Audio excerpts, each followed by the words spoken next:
Hello friends, Pallavi's kitchen को आपण मानक स्वागत। आज मु कड़ई पिठा तैयारी करी। ए पिठाटी तैयारी करबा बहुत सहज एवं ए पिठाटी मो आई ठारू शिखी। चलतु जीवा एबे कड़ई पिठा तैयारी करबा। जदि मो रेसिपी आपण मानक भल लगी तेबे लाइक करेंगे, शेयर करेंगे और सब्सक्राइब करेंगे। और सब्सक्राइब बटन पाखे थिबा बेल आइकन को प्रेस करेंगे जद्वारा मोर समस्त नुआ वीडियो नोटिफिकेशन पाई परिबे। प्रथमे कड़ई पिठा बनवार समस्त सामग्री देखि नबा। एटा होची बिरी आउ चाउल बटर सोदुओ। बिरी गोटे कप रे चाउल 2 कप नेकी मु आकु 7 रु 8 घंटा पानी रे भिजेकी रखिथिली। तापरे आकु भल भाबरे धोईकी ग्राइंडर रे बाटी देइची। आउ यार कंसिस्टेंसी देखंतु एम्ति ही रहइबो। बेसी पतला करिवेनी कि बेसी मोटा भी करिवेनी। एटा एमिति ही रहइबो। आउ एठी किछि नडिया खंड मु नेइची। नडिया को छोट छोट खंड करी काटी देइची। गोटे मीडियम साइज आलू को चोपा छड़ेकी काटी देइची। एवं गोटे मीडियम साइज पियाज को मध्य भल भाव छोट छोट खंड करी काटी देइची। आउ एठी मु किछि चीनी नेइची। चीनी गोटे चमच आउ चीनी ऑप्शनल। भुसंग पत्र 8 रु 10 टा नेइची।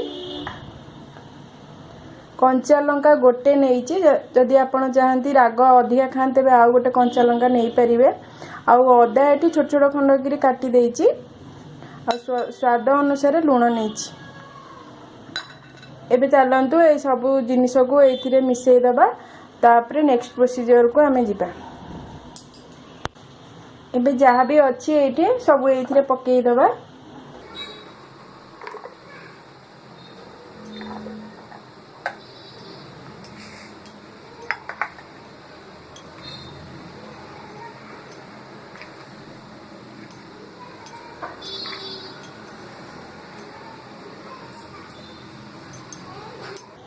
तापरे आपको भल भाव में मिक्स कर दवा।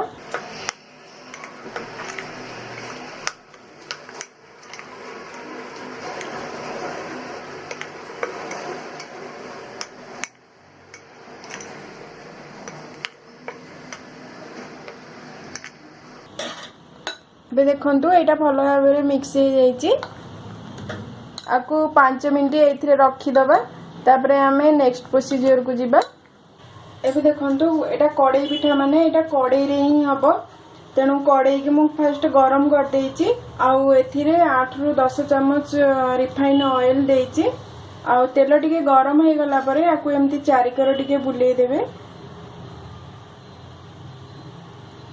आउ ये पिठाटा गोटे एम्ति गभीर कड़ई थिबा कड़ई रे करिवे।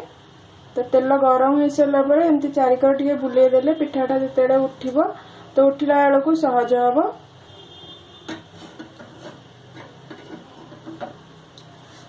आउ गैस रे फ्लेम सिम रे रखी थिबे। एबे हमें जो मिश्रणटा करथिले सिथरे एबेटा ढालिबा। आउ सेटा ढालिला बेले सावधानर सहित ढालिबा नले ओटा ऊपर को छिटकी आसीबो।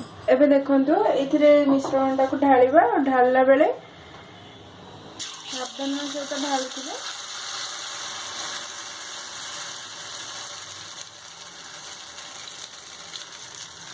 आउ ढाली साइला परे एटा को टिके एम्ते हलई देबे।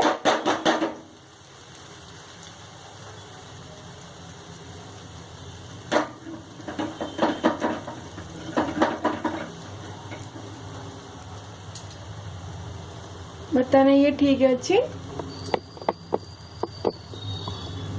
तो गैस रो फ्लेम सिम रे रखिकी आपको 10 मिनट पे गोटे घोड़णी घोड़ेकी रखीदबा। 10 मिनट भितर से साइडटा हो जाइथिबो। तापरे आमे ताको उल्टेकी आ 10 मिनट पे आर पट साइडटा को दबा। एबे देखंतु 10 मिनट हो गलानी। तो घोड़णी काढी के हमें देखिबा। एबे देखि पारुथिबे एई चारिपट साइड रु तळ साइडटा हो गलानी। तो ताको फर्स्ट खड़िके रे एम्ति चारियाडू उठे देले एटा उठी आसुची। तापरे ताको आमे एबे उल्टे दबा। देखि पारुथिबे एई साइडटा केते सुंदर भाबे हो जाईची। पुणी घोड़णी घोड़ी की आ 10 मिनट से साइडटा को रखिबा। आ गैस सबले सिम रे ही रखिथिबे। एबे देखंतु 10 मिनट पर हम ताको पुणी उल्टे देइची। आर पटे साइडटा भी भल भाबरे हो जाईची। एबे गैस को बंद कर दबा आउ आकु गोटे प्लेट को काढ़ी ठंडा होगा दबा तापर आकु काटिबा। एबे देखंतु पिठाटा ठंडा हो सारा पर मु ताको केक साइज रे एमती काटी देइची। आ पिठाटा कला बेले किछि भी बेकिंग सोडा पकेया दरकार नहीं। आ पिठाटा बहुत सॉफ्ट और नरम मध्य अछि आ बहुत सुंदर भी देखा अछि आ खाइला बेलको मध्य बहुत टेस्टी लागे। राखी पूर्णिमा रे एमती टाइप रो पिठा आपण बनांतु एवं निजे खांतु अन्य मानन को खुआंतु। यदि मो वीडियो आपण मानन को भल लागला तेबे लाइक करिवे शेयर करिवे एवं सब्सक्राइब करिवे। पुणी देखा आ गोटे नुआ रेसिपी रे। Thank you.